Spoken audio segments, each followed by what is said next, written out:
Hi hello ನಮಸ್ಕಾರ, ಹೇಗಿದ್ದೀರಾ ಎಲ್ಲರೂ? ನಾನು ಇವತ್ತು ಮೈಸೂರು ಪಾಕ್ ಮಾಡಲು ಬಯಸಿದ್ದೆ, ಆದರೆ ಇದು ತುಂಬ ಮೃದುವಾಯಿತು, ಬಾಯಿಯಲ್ಲಿ ಹಾಗೆ ಕರಗಿ ಹೋಗುತ್ತೆ.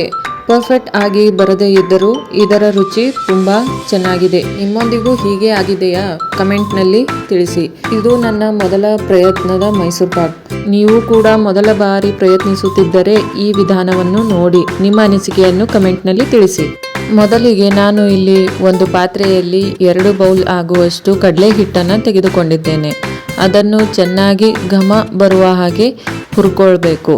ಜಾಸ್ತಿ ಹೊತ್ತು ಇದೇ ಪಾತ್ರೆಯಲ್ಲಿ ಹಿಟ್ಟನ್ನು ಇಟ್ಟರೆ ಅದು ಕಪ್ಪಾಗಿ ಬಿಡುತ್ತೆ. ಹಾಗಾಗಿ ನಾನು ಇಲ್ಲಿ ಮತ್ತೊಂದು ಪಾತ್ರೆಯಲ್ಲಿ ಅದನ್ನು ತೆಗೆದುಕೊಳ್ತಾ ಇದ್ದೇನೆ. ಒಂದು ಸ್ವಲ್ಪ ಹೊತ್ತು ಹಾಗೆ ಇಟ್ಟು ಇದು ತಣ್ಣಗಾದ ನಂತರ ಇದನ್ನು ಜರಡಿ ಹಿಡಿಬೇಕು. ಜರಡಿ ಹಿಡಿಯೋದರಿಂದ ಮೈಸೂರು ಪಾಕ್ ಮಾಡುವಾಗ ಗಂಟುಗಳು ಆಗೋದಿಲ್ಲ. ಹಾಗಾಗಿ ಇದನ್ನು ಜರಡಿಗೆ ಹಿಡ್ಕೋಬೇಕು.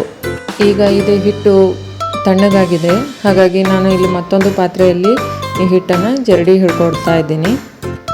ಇಲ್ಲಿ ನಾವು 2 ಬೌಲ್ ಆಗುವಷ್ಟು ಕಡಲೆ ಹಿಟ್ಟನ್ನು ತೆಗೆದುಕೊಂಡಿದ್ವಲ್ಲ, ಹಾಗಾಗಿ ನಾನು 2.5 ಬೌಲ್ ಆಗುವಷ್ಟು ತುಪ್ಪವನ್ನು ತೆಗೆದುಕೊಳ್ತಾ ಇದ್ದೇನೆ. ಇದನ್ನು ಲೋ ಫ್ಲೇಮಲ್ಲಿ ಹಾಗೆ ಕಾಯಿಸೋಕ್ಕೆ ಇಟ್ಟಿದ್ದೇನೆ. ಯಾವುದೇ ಕಾರಣಕ್ಕೂ ಗ್ಯಾಸನ್ನು ಆಫ್ ಮಾಡೋಕ್ಕೆ ಹೋಗಬೇಡಿ. ಇದು ಲೋ ಫ್ಲೇಮಲ್ಲಿ ಹಾಗೆ ಕಾಯ್ತಾ ಇರಬೇಕು. ಮೈಸೂರು ಪಾಕ್ ಮುಗಿಯೋವರೆಗೂ ಇದು ಲೋ ಫ್ಲೇಮಲ್ಲೇ ಇರಬೇಕು. ಈಗ ತುಪ್ಪ 2.5 ಬೌಲ್ ಆಗುವಷ್ಟು ತೊಗೊಂಡಿದ್ವಲ್ಲ, ಹಾಗಾಗಿ ಸಕ್ಕರೆನೂ ಕೂಡ ಅಷ್ಟೇ ತೆಗೆದುಕೊಳ್ಬೇಕು. ಹಾಗೆ ನಾನು ಇಲ್ಲಿ ಮತ್ತೊಂದು ಪಾತ್ರೆಯಲ್ಲಿ ಸಕ್ಕರೆನ ತೆಗೆದುಕೊಳ್ತಾ ಇದ್ದೀನಿ. ನಾವು ಸಕ್ಕರೆಯನ್ನು ಎಷ್ಟು ತಗೋತೀವಲ್ಲ ಅದರ ಅರ್ಧದಷ್ಟು ನೀರನ್ನು ಹಾಕಬೇಕು. ಗ್ಯಾಸ್ ಫ್ಲೇಮನ್ನು ಮೀಡಿಯಮ್ ಆಗಿಟ್ಟು ಒಂದು ನೂಲು ಪಾಕವನ್ನು ಮಾಡಿಕೊಳ್ಬೇಕು.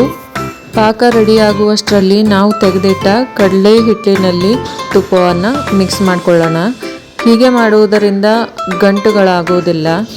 ಇಲ್ಲಿ ಪಾಕ ರೆಡಿ ಆಯಿತು, ಹಾಗಾಗಿ ನಾನು ಈ ಮಿಶ್ರಣವನ್ನು ಈ ಪಾಕಕ್ಕೆ ಸೇರಿಸ್ಕೊಳ್ತಾ ಇದ್ದೇನೆ. ಪಾಕದೊಳಗೆ ಕಡಲೆ ಹಿಟ್ಟು ಚೆನ್ನಾಗಿ ಮಿಕ್ಸ್ ಆಗಿಬಿಟ್ಟದೆ. ಇದಕ್ಕೀಗ ನಾನು ಸ್ವಲ್ಪ ತುಪ್ಪ ಹಾಕ್ತಾ ಇದ್ದೀನಿ. ನೋಡಿ, ತುಪ್ಪ ಹಾಕಿದಾಗ ಈ ರೀತಿಯಾಗಿ ಬಬಲ್ಸ್ ಬರಬೇಕು. ಈ ರೀತಿಯಾಗಿ ಬಬಲ್ಸ್ ಬಂದರೆ ಮಾತ್ರ ಮೈಸೂರು ಪಾಕ್ ಸ್ಟ್ರಕ್ಚರ್ ಸರಿಯಾಗಿ ಬರ್ತದೆ. ನೀವು ತುಪ್ಪ ಬಿಸಿ ಮಾಡುವಾಗ ಲೋ ಫ್ಲೇಮ್ನಲ್ಲೇ ಇಟ್ಟು ಬಿಸಿ ಮಾಡ್ಕೊಳ್ಬೇಕು. ಹೈ ಫ್ಲೇಮ್ನಲ್ಲಿ ಇಟ್ಟರೆ ಮೈಸೂರು ಪಾಕ್ ಕಪ್ಪಾಗಿಬಿಡುತ್ತೆ. ಹಾಗಾಗಿ ಲೋ ಫ್ಲೇಮ್ನಲ್ಲೇ ಇಟ್ಟು ತುಪ್ಪ ಬಿಸಿ ಮಾಡ್ಕೋಬೇಕು. ಹಾಗೆ ಸ್ವಲ್ಪನೇ ನಾನಿಲ್ಲಿ ತುಪ್ಪವನ್ನು ಹಾಕಿ ಮಿಕ್ಸ್ ಮಾಡ್ಕೊಳ್ತಾ ಇದ್ದೇನೆ. ನೋಡಿ, ಇಲ್ಲಿ ಹಾಗೆ ತುಪ್ಪ ಹಾಕ್ತಾ ನಾನಿಲ್ಲಿ ಮಿಕ್ಸ್ ಮಾಡ್ಕೊಳ್ತಾ ಇದ್ದೇನೆ. ತುಪ್ಪ ಎಷ್ಟರ ಮಟ್ಟಿಗೆ ಹಾಕಬೇಕು ಅಂತಂದರೆ, ಇದು ತುಪ್ಪ ಹೀರ್ಕೊಳ್ಳೋದನ್ನು ನಿಲ್ಲಿಸೋವರೆಗೂ ತುಪ್ಪವನ್ನು ಹಾಕಬೇಕು. ಇಲ್ಲಿ ನೋಡಿ, ತುಪ್ಪ ಹಾಕ್ದಂಗೆ ಹಿಟ್ಟು ಎಲ್ಲ ಹೀರ್ಕೊಳ್ತಾ ಇದೆ. ಹಾಗಾಗಿ ನಾನು ಇಲ್ಲಿ ಇನ್ನೊಂದು ಸ್ವಲ್ಪ ತುಪ್ಪ ಮಿಕ್ಸ್ ಮಾಡ್ತಾ ಇದ್ದೀನಿ. ನೋಡಿ, ಇದು ಈಗ ಜಾಸ್ತಿ ತುಪ್ಪ ಹೀರ್ಕೊಳ್ತಾ ಇಲ್ಲ. ಹಾಗಾಗಿ ನಾನು ಇದನ್ನು ಒಂದು ಮೋಲ್ಡ್ನಲ್ಲಿ ಹಾಕ್ತಾ ಇದ್ದೀನಿ. ನೀವು ಇದನ್ನು ಹಾಕುವ ಮೋಲ್ಡ್ಗೆ ಎಣ್ಣೆನ ಒರೆಸ್ಕೊಂಡು ಮೊದಲೇ ರೆಡಿ ಮಾಡ್ಕೊಂಡು ಇಟ್ಕೊಳ್ಬೇಕು. ಈ ಪಾತ್ರೆಗೆ ಹಿಡಿಯೋಕ್ಕೆ ಏನೂ ಇರಲಿಲ್ಲ, ಹಾಗಾಗಿ ಬಟ್ಟೆಯಿಂದ ಹಿಡಿದು ಒಂದು ಮೋಲ್ಡ್ಗೆ ಸೇರಿಸ್ಕೊಳ್ತಾ ಇದ್ದೀನಿ. ನೋಡಿ, ಈ ರೀತಿ ಸ್ಟ್ರಕ್ಚರ್ ನಮಗೆ ಬೇಕು. ಹಾಗಾಗಿ ಇದನ್ನು ಹೀಗೆ ಇಡೋಣ. ಯಾವುದೇ ಸ್ಪೂನ್ಲಿಂದಾಗಲಿ ಅದರಲ್ಲಿಂದಾಗಲಿ ಹೀಗೆ ಪ್ರೆಸ್ ಮಾಡೋದು ಬೇಡ.